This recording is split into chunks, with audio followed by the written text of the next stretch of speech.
On note le poste, le problème. Pendant la réunion, on essaye de trouver une solution. Qui la mettra en place? Pour quand? Et puis ici, quand le problème a été trouvé, on met un petit smiley.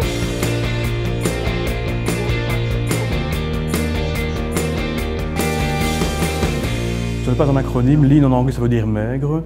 Et donc au départ, la méthodologie Lean, c'est dégraisser ou amaigrir, donc c'est éliminer dans un processus quel qu'il soit les pertes de temps, les erreurs. Alors à propos de la chambre froide, je tiens à remercier Georges parce que je n'ai pas encore eu l'occasion de te le dire. La communication a déjà été fort améliorée au sein de chaque secteur, donc c'est vrai qu'il y a vraiment une remontée vers les responsables et des responsables vers les techniciens, et ça c'était une grande demande et je pense qu'elle a été fortement améliorée et qu'elle va perdurer. Mais au-delà de ça, je pense que l'idéal ce sera d'améliorer cette communication transversale. Depuis les fiches réalisées à l'aide de l'équipe Lean, nous avons défini des organigrammes de validation biologique qui permettent de prendre beaucoup mieux en compte le cas de chaque patient individuellement, la salle dans laquelle il se trouve, la pathologie, le médecin, son âge, et nous validons des résultats de manière beaucoup plus intelligente en fonction de chaque patient. Ça nous fait gagner du temps, ça certainement, ça nous fait aussi gagner de l'argent bien sûr, puisqu'on fait moins de vérifications inutiles.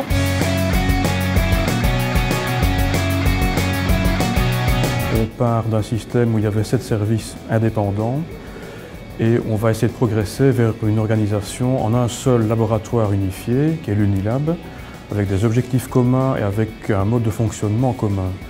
Et donc ce que le Lean vient nous apporter dans cette démarche-là, c'est de nous donner une maîtrise de la gestion du changement essentiellement.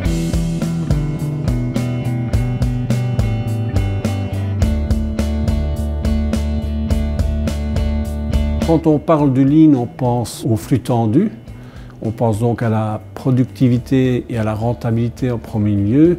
Or, ce n'est pas ce que nous avons pu constater en pratique dans notre laboratoire, puisque la société en question s'est attachée à mettre en évidence les problèmes, bien entendu liés à notre activité, mais a aussi mis l'accent sur le bien-être au travail.